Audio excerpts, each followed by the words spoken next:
여호와께서 그 백성으로 애굽 사람의 은혜를 받게 하셨고 또 그 사람 모세는 애굽 땅에 있는 바로의 신하와 백성의 눈에 아주 위대하게 보였더라. 아멘. 바로의 손에서 하나님의 백성인 이스라엘 백성들을 구원해 내시기 위해 애굽에 내려지기 시작한 10가지 재앙은 드디어 마지막 재앙에 이르게 되었습니다.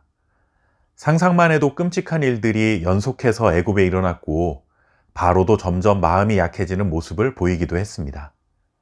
그러나 마음이 완고한 바로는 끝까지 자신의 고집을 꺾지 않았고 하나님의 명령을 거부하고 맙니다. 이제 10번째 재앙이 시행되기 전에 다른 때와는 달리 하나님께서 모세에게 조금은 긴 설명을 덧붙이십니다. 그 중에 눈에 띄는 한 구절이 있습니다. 바로 3절 말씀입니다.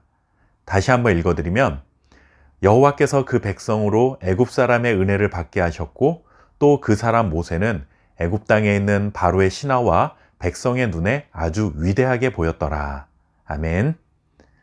10번째 재앙 이후에야 바로가 이스라엘 백성들을 놓아줄 것이라는 말씀과 함께 주어진 이 말씀은 모세나 이스라엘 백성들 입장에서는 정말 신나는 일이 아닐 수 없었습니다.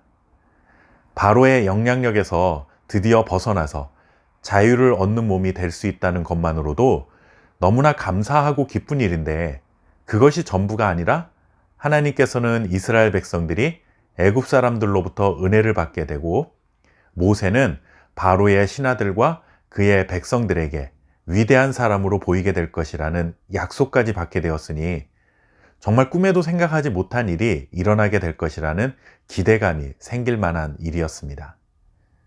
지금까지 400년 넘게 애굽에서 노예의 신분으로 처절하게 살아왔던 삶을 역전시키시는 하나님의 말씀인 것입니다.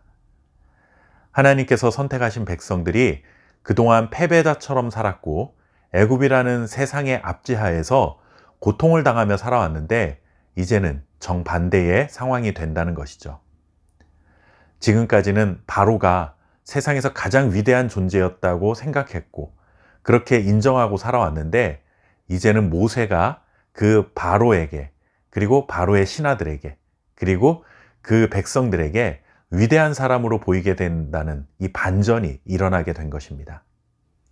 이것이 하나님의 일하심입니다. 이것이 하나님이 행하시는 구원의 역사입니다. 우리도 마찬가지죠. 죄와 사망에서 사탄의 종노릇을 하며 살아온 죄인인 우리들을 예수 그리스도의 십자가 보혈을 통해 자유를 허락해 주셨습니다. 그런데 자유를 허락해 주신 것이 전부가 아니라 이제는 세상이 우리를 부러워하게 되는 존재가 되게 하시고 하나님의 백성인 우리들이 오히려 위대해 보이게 하시는 것. 이것이 바로 하나님의 뜻이며 계획이며 이 모든 것을 이루실 수 있는 하나님의 능력인 것입니다. 물론 세상적인 기준으로 보면 여전히 바로가 세상의 풍요를 다 누리고 있지만 이미 바로는 하나님께 패배한 패배자입니다. 우리와 세상의 관계도 그렇죠.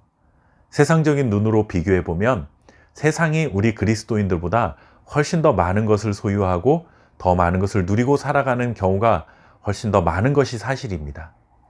하지만 하나님을 인정하지 않는 그 세상은 이미 예수 그리스도의 십자가로 인해 패배가 확정된 상태라는 사실을 기억해야 합니다. 바로와 그의 신하들이 그리고 그의 백성들이 모세를 위대하게 보게 되었다는 것은 곧 그를 보내신 하나님의 위대하심을 보게 되었다는 것이며 처음부터 하나님이 의도하셨던 이제야 바로가 하나님을 알게 되는 기적 같은 일이 성취된 것입니다. 또한 이 모든 일들을 통해 하나님의 백성인 이스라엘 자손들도 하나님이 여호와이신 줄 알게 되는 은혜를 입게 된 것입니다. 약한 자를 통해 강한 자를 부끄럽게 하시는 하나님의 일하심을 통해 우리가 하나님의 자녀가 되었음을 감사하며 이미 패배가 확정된 세상 속에서 어깨를 펴고 당당하게 살아갈 수 있기를 바랍니다. 감사합니다.